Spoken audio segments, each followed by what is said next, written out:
এটা সম্পৰ্ক ভাঙি পেলাবলৈ বহুত বেছি ডাঙৰ কাৰণৰ প্ৰয়োজন নাই কেতিয়াবা অলপমান মৌন হৈ দিয়াটোৱেই যথেষ্ট আপুনি কেতিয়াবা মন কৰিছেনে এজন মানুহেই সদায় ফোন কৰে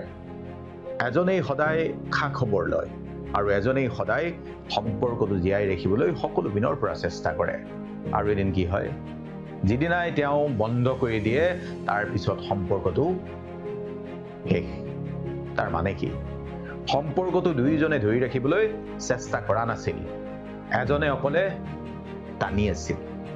যেটো সম্পৰ্ক ধৰি ৰাখিবলৈ দুয়োফালৰ পৰা যত্ন নাথাকে সেইটো আচলতে সময়ৰ ওপৰত এৰি দিয়া কথা বেছি দিন নাথাকে যি সম্পৰ্ক কেৱল এজন মানুহেই বৰ্তাই ৰাখে সেই সম্পৰ্ক এদিন ভাগৰুৱা হৈ যায় ভাগৰ পাইছেনে এনেকুৱা